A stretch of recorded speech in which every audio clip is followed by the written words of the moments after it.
नमस्कार किसान साथियों, स्वागत करता हूं आपके अपने YouTube चैनल अपना किसान सेवा में। किसान साथियों, आज के इस भाग में हम बात करेंगे कि जो अभी कई सारे किसान साथियों का सवाल होता है कि जो अब हम उगलवान दे रहे हैं, जैसे हम अंतिम सिंचाई या लास्ट पानी दे रहे हैं, इसके साथ हम कौन से पोषक तत्वों का उपयोग करें ताकि फसल अच्छे से वृद्धि विकास कर पाए। तो आज इस भाग में हम यही जानेंगे कि हमें कौन से पोषक तत्व का उपयोग करना है, साथ में उपयोग करने के साथ उनके पीछे का उनका कार्य क्या रहेगा, उसके पीछे का कारण क्या है कि हम उनको इन्हीं को उपयोग करना है, ये जानेंगे। ये महत्वपूर्ण चीज़ है कि हमें इनका उपयोग हमें क्यों करना चाहिए आखिरी स्टेज पे, इसके बारे में हम जानेंगे। तो बने रहिएगा आखिरी तक ताकि हम चीज़ों को। तो किसान साथियों, सबसे पहले मैं बता देता हूँ कि अपने जो ये सीरीज़ चलाई थी शुरू से लगाकर अभी तक, आज दिन तक, शुरुआत से लगाकर अभी तक हमने सारी चीज़ें जो है कवर करी। इसमें अफीम में लगने वाले रोग के बारे में बात करी, ठीक है, उस रोगों के बारे में अलग अलग बात करी, कौन सा रोग कैसे लगता है, क्या कारण होता है, ठीक है, कैसे उसको कंट्रोल करना है, कौन से फंजीसाइड का यूज़ करना बात करी।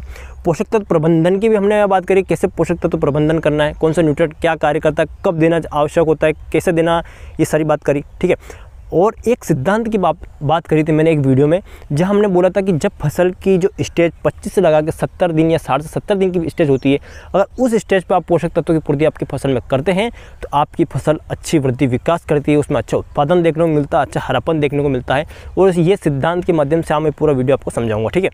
इस सिद्धांत को मैं एक सिंपल उदाहरण के माध्यम से आपको समझाना चाहूँगा किसान साथियों। ये उदाहरण है कि जैसे कि एक मनुष्य का शरीर होता है किसान साथियों, जब वो ग्रोइंग स्टेज पर होता है, यानी कि लगभग 7 साल से लगा के जो 25 से 30 साल की एज होती है, मतलब 10 साल मान के चले, 10 साल से 30 साल की जो एज होती है, ये समय जो होता है एक मनुष्य का शरीर ग्रोइंग स्टेज पे होता है। अगर इस समय पर अगर वो व्यक्ति अच्छी खुराक लेता है, अच्छी डाइट लेता है, अच्छा भोजन लेता है, स्वस्थ भोजन लेता है, तो उसका शरीर हष्ट पुष्ट रहता है किसान। तो आपने ये चीज़ देखी होगी। लेकिन अगर वो इस स्टेज पे कुछ अच्छा भोजन ना ले, अच्छी डाइट ना ले, अच्छा अपने भोजन को मेंटेन करके ना रखे, और वो सोचे कि मैं 30 साल के बाद यानी 50 साल, 60 साल, 70 साल की एज में जाके मैं जो है अच्छी डाइट लूँगा, अच्छे भोजन करूँगा, अच्छी चीज़ें लूँगा, तो वो सोचता है कि मैं उस टाइम में वो चीज़ें लूँ तो मेरा शरीर जो है हष्ट पुष्ट हो जाए। तो किसान साथियों, ये जनरली जो होता है ये संभव नहीं होता है किसान साथियों। क्या होता है कि उस टाइम अपनी जो है जो सेल जो होता है, सेल डिवीज़न जो है धीरे धीरे कम हो जाने, कोशिका विभाजन कम हो जाता है, अपनी पाचन क्रिया कम हो जाती है, कई सारी समस्या होती है जो आप खाने को उस तरह से डाइजेस्ट नहीं कर पाते जिस तरह से उस एज जो ग्रोइंग स्टेज होती है उसमें कर सकते हैं। तो यही सिद्धांत फसलों पर भी लागू होता है किसान साथियों। जब आप फसल की ग्रोइंग स्टेज पर पोषक तत्वों की पूर्ति कर देते हैं तभी फसल जो है अपने वृद्धि विकास अच्छे से कर पाते हैं। ये इसलिए बताना आवश्यक है किसान साथियों कि कुछ किसान साथी क्या करते हैं, शुरुआत में पोषक तत्व की पूर्ति करते नहीं है, ठीक है, उस टाइम जो ग्रोइंग स्टेज होती है उस पर तो वो बिल्कुल बहुत कम खाद देते हैं या सब उचित समय पर नहीं दे पाते हैं, और वो सोचते हैं कि जो अंतिम सिंचाई उसमें मैं ऐसा क्या दे दूं ताकि मेरी फसल अच्छे से वृद्धि विकास कर ले, उसमें अच्छा लेटेक्स आ जाए, उसमें अच्छा फल का साइज बढ़ जाए, ठीक है, फूटाना अच्छे आ जाए। तो ऐसा नहीं होता है किसान साथियों। ये एक प्रोसेस है, ये एक प्रक्रिया है। जिस तरह से हमारे शरीर वृद्धि विकास करता है, ठीक है, उसी तरह से फसल का भी शरीर वृद्धि विकास करता है। ऐसा नहीं है कि आप तुरंत कुछ चीज़ डाल दोगे तो उससे ये हो जाएगा। हर एक चीज़ का एक समय होता है, उस समय अवधि में आप उस चीज़ की पूर्ति करते हैं तभी वो अच्छे से कार्य कर पाती है। ये मेरे इस सिद्धांत के माध्यम से, उदाहरण के माध्यम से यही समझाना था। तो उन किसान का साथियों के लिए ये सिद्धांत समझाना मेरे आवश्यक था कि ऐसे किसान साथी जो शुरुआत में कुछ पोषक तत्व की पूर्ति नहीं करते, पर अंतिम स्टेज में आके कहते हैं कि मुझे ऐसा कुछ बता दो कि मैं उसको अच्छा उत्पादन ले लूँ। ऐसा नहीं होता है किसान साथियों। वो कुछ चीज़ उपयोग करते भी हैं तो उसका अच्छे से उनको रिजल्ट नहीं मिल पाता। उसका कारण ये रहता है कि उन्होंने ग्रोइंग स्टेज पर अच्छे से जो है प्रोडक्ट जो अच्छे से मैनेजमेंट नहीं किया है। तो इस सिद्धांत से अपने ये जाना। तो इसी प्रकार हम आज का जो है उसके भाग पे बात करेंगे। देखो किसान साथियों, क्या होता है अब कि हमने ये तो जान लिया कि हमें ग्रोइंग स्टेज पे उपयोग करना चाहिए, पर एक उदाहरण ये भी है कि जब व्यक्ति अपने वृद्धावस्था में होता है किसान साथियों, वृद्धावस्था में कुछ चीज़ें तो ऐसी होती है ना कि उसको अगर उसको खिलाएं तो वो अच्छे से उसकी तेज़ी से उसको ऊर्जा दे सकता है। जैसे उदाहरण के लिए अगर वृद्ध व्यक्ति को अपन, जो बूढ़ा आदमी होता है, उसको अगर अपन दलिया खिलाएं, फल फ्रूट खिलाएं, सब्जियां खिलाएं, तो वो अच्छे से उसका पाचन करती है और साथ में उसको एनर्जी, इंस्टेंट एनर्जी, मतलब जल्दी एनर्जी देने का काम करती है, उसका वृद्धि विकास में हेल्प करता है उस व्यक्ति के। इसी तरह से फसल जब अंतिम स्टेज में होती है, उसकी आखिरी स्टेज में होती है, तब कुछ पोषक तत्व होते हैं किसान साथियों ताकि वो अच्छे से उसकी जो है वृद्धि विकास कर पाए, उसका अच्छा प्रोडक्शन वो दे पाए, अपना जीवन चक्र अच्छे से चला पाए। तो उन्हीं के बारे में हम बात करेंगे। तो सबसे पहले जान लेते हैं ऐसे कौन से पोषक तत्व है किसान साथियों जो इस स्टेज पे फसल की वृद्धि विकास में हेल्प करेंगे। तो उनमें जो आता है किसान साथियों, सबसे पहले आता है potash, sulphur, magnesium, calcium, boron. ये 5 पोषक तत्व किसान साथियों। इन 5 तत्वों की तत्व की पूर्ति आप इस स्टेज में, अंतिम सिंचाई में आप देंगे तो आपकी फसल में जो है थोड़ा इम्प्रूवमेंट देखने को मिलेगा, ठीक है, उत्पादन अच्छा देखने को मिलेगा, फसल हरी भरी बनी रहेगी। पहले इनके कार्य जान लेते कि भाई इनके पीछे का कारण जानना। मेरा उद्देश्य बस किसान साथी वीडियो बड़ा लंबा हो सकता है, बड़ा हो सकता है, पर मेरा उद्देश्य ये आता है कि किसान साथी आपको चीज़ मैं चाहूँ तो अभी डायरेक्ट आपको प्रोडक्ट बता के आगे बढ़ सकता हूँ, ठीक है, आपको डायरेक्ट प्रोडक्ट बताऊँगा, आप ये डाल दो, उनका उपयोग करो। पर मेरा उद्देश्य ये नहीं है, आप उसके पीछे का कारण जाने, क्यों उनका उपयोग करना है, पाँच ही तत्वों का पूर्ति आपको क्यों बनाए रखनी है, इसके बारे में बात करते हैं। तो पोटास की क्या कार्य होगा अगर इस स्टेज पर आप पूर्ति करते हैं। तो किसान साथियों, पोटास क्या करता है, पौधों में रोग प्रतिरोधक क्षमता उत्पन्न करता है, मतलब रोग प्रतिरोधक क्षमता बढ़ाता है। साथ में जो बढ़ता तापमान है, जब तापमान बढ़ता है, तापमान का जो अतिकूल मतलब प्रतिकूल प्रभाव होता है उससे बचाता है। तो अगर टेम्परेचर से आपको अधिक टेम्परेचर से आपकी फसल को बचाना तो आप पोटास का उपयोग जरूर करिए, ठीक है। साथ में क्या करेगा, आप जो आपका जो अफीम में से जो लेटेक्स निकलता है, उसके कैप्सूल में से लेटेक्स निकलता है, उसमें गाढ़ापन लाने का काम करता है, उसकी क्वालिटी को सुधारता है, फल की क्वालिटी को सुधारने में काम करता है। तो ये कार्य हमने पोटास के जाने। सल्फर क्या करता है किसान साथियों, सल्फर के बारे में बात करेंगे। सल्फर का कार्य क्या होता है, ये अमीनो एसिड यानी प्रोटीन निर्माण में हेल्प करता है, और प्रोटीन काफ़ी आवश्यक होता है नई सेल के बनने में। अगर पौधे में कोई भी चीज़ बन रही है, अब बन क्या रहा है, लेटेक्स उत्पादन हो रहा है, फल का साइज बन रहा है, तो उस टाइम क्या होगा किसान साथियों, उसको क्या चाहिए, प्रोटीन की आवश्यकता होगी, और प्रोटीन का संश्लेषण में हेल्प करेगा सल्फर। तो आप सल्फर का उपयोग करिए ताकि ये क्या कर सके, प्रोटीन संश्लेषण कर सके, यानी कि अमीनो एसिड का जो है निर्माण कर सके, ताकि आपकी फसल में क्लोरोफिल डेवलपमेंट अच्छा से हो सके, ठीक है। तो यहाँ पर अपन सल्फर के बारे में बात करें। सल्फर के बाद आता है किसान साथियों, हमने बात करते हैं मैग्नीशियम। मैग्नीशियम देना इस स्टेज पे क्यों जरूरी है, इसके बारे में बात करें। तो मैग्नीशियम क्या करता है, क्लोरोफिल का मिड पॉइंट पे बैठा रहता है, मतलब क्लोरोफिल का जो स्ट्रक्चर होता है उसके मिड पॉइंट में रहता है। तो इसका मतलब मैग्नीशियम कहीं ना कहीं क्लोरोफिल निर्माण के लिए आवश्यक है। अगर आप मैग्नीशियम की पूर्ति करते हैं तो क्लोरोफिल का डेवलपमेंट होगा, यानी क्लोरोफिल का निर्माण होगा, और क्लोरोफिल का निर्माण होगा तो ये आपकी फसल को हरा भरा बनाए रखेगा। तो आपकी फसल को हरा भरा बनाना, इसलिए मैग्नीशियम का उपयोग करना आवश्यक है। अब बात कर लेते हैं कैल्शियम के बारे में। कैल्शियम क्या करता है किसान साथियों, इस स्टेज पर क्या होगा कि आपकी सेल वाल, यानी कि कोशिका की सेल वाल, मतलब कोशिका की दीवार, उसको मजबूत बनाने का काम करेगा, और मजबूत जब बनेगा तो आपके लेटेस्ट उत्पादन भी सही होगा, आपके फल का जो है वो साइज़ अच्छा होगा, फटने की समस्या नहीं आएगी। बोरान का भी यही काम होता है किसान साथियों, बोरान भी क्या करेगा, फल फटने की समस्या नहीं आने देगा, तना फटने की समस्या आपको नहीं आने देगा, और जो लेटेक्स है उसकी क्वालिटी में सुधार लाएगा। तो किसान साथियों, हमने ये 5 पोषक तत्व इनकी पूर्ति कैसे करें उसके बारे में जाना। अब बात कर लेते हैं हम पाँचों तत्वों की पूर्ति करने के लिए कौन कौन से उत्पाद का उपयोग करें। किसान साथियों,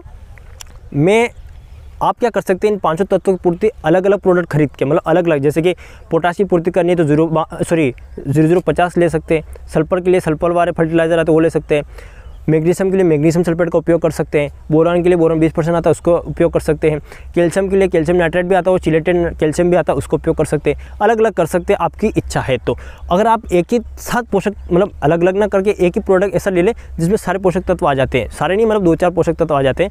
जैसे कि एक प्रोडक्ट है अभी मार्केट में मापासोल करके, मेपासोल ऐसा कुछ करके नाम है, मापासोल करके, उसमें क्या होता है, पोटाश भी है, ठीक है, उसमें मैग्नीशियम भी है, उसमें सल्फर ही।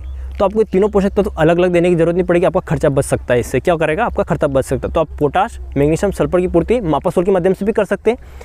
कैल्शियम और बोरान को आपको सेपरेट अलग अलग लेना, बोरान 20% करके आता है उसका उपयोग कर सकते हैं। कैल्शियम आप चिलेटेड यूज़ करिए, मेरे हिसाब से कैल्शियम नाइट्रेट करने में ज़्यादा फायदा नहीं है, क्योंकि उसमें नाइट्रेट की मात्रा है, कहीं ना मतलब नाइट्रोजन की मात्रा जो अच्छा नहीं रहेगा। तो आप चिलेटेड जो है कैल्शियम का उपयोग कर सकते हैं। तो आप क्या कर सकते हैं, अलग अलग भी उपयोग कर सकते हैं, या एक ही प्रोडक्ट लीजिए जिससे आप ले सकते। अब उपयोग कैसे करना है, मतलब उपयोग का तरीका क्या है उसके बारे में बात कर लेते हैं। क्या साथ आप कैल्शियम, सल्फर और मैग्नीशियम को जमीन के माध्यम से ना सिंचाई जल के साथ दीजिए। आप मापासोल लीजिए, ठीक है, ये कुछ अलग अलग भी ले सकते हैं, आप अलग अलग प्रोडक्ट जो भी ले सकते हैं। मैं मापासोल को उदाहरण लेके आपको बात कर रहा हूँ। मापासोल लीजिए, कम से कम 10 हारी में आप दुकानदार से बिल्कुल दिशा निर्देश लीजिए कितनी मात्रा रखनी। फिर भी आप ऑन एन एवरेज 3 से 4 किलो लेते हैं तो उसको सिंचाई जल के साथ उपयोग करिए मापासोल को। और कैल्शियम बोरान का आप सिंगल स्प्रे लीजिए, ठीक है, कैल्शियम और बोरान का सिंगल स्प्रे लीजिए। कैल्शियम बोरान को आपको स्प्रे के माध्यम से देना, तो कैल्शियम और बोरान का आप सॉल्यूशन बना के उसको स्प्रे के माध्यम से दें। और पोटाश हो गया, सल्फर हो गया, और जो मैग्नीशियम उसको आप ड्रेंचिंग के माध्यम से, यानी सिंचाई जल के माध्यम से, इस तरह से आप उपयोग पोटाश, ठीक है, पोटाश को, सल्फर को, मैग्नीशियम को सोइल के माध्यम से नहीं, सिंचाई जल के साथ दीजिए। और कैल्शियम बोरान का सिंगल स्प्रे लीजिए ताकि आपको मदद हो सके। अब मात्रा की बात कर लेता हूँ किसान साथियों। अगर आप उदाहरण के लिए मापासोल का यूज़ कर रहे हैं तो आप दुकानदार से एक बार निर्देश जरूर लीजिएगा। फिर भी आप ऑन एन एवरेज, मैंने बात करी थी 3 से 4 किलोग्राम आप 10 हारी के पट्टे में आप यूज़ कर सकते हैं मापासोल का, ठीक है। कैल्शियम की मात्रा और बोरान की मात्रा में बात करूँ, बोरान का उपयोग करना चाहिए आपको 1 ग्राम पर लीटर के हिसाब से, यानी 15 लीटर की टंकी में आप 15 ग्राम लीजिए। और कैल्शियम की बात करो, चिलेटेड आते हैं तो उनकी मात्रा आप उस हिसाब से देखिए। अगर कैल्शियम नाइट्रेट की अगर मात्रा मैं आपको बताऊं तो कैल्शियम नाइट्रेट को आप लगभग 65 से 70 ग्राम के बीच में एक टंकी में ले सकते हैं। 65 से 70 ग्राम एक टंकी में आप ले सकते हैं इसको। तो इस तरह से आपका घोल बना के छिड़काव करिए और इनको जमीन के माध्यम से दीजिए, ठीक है।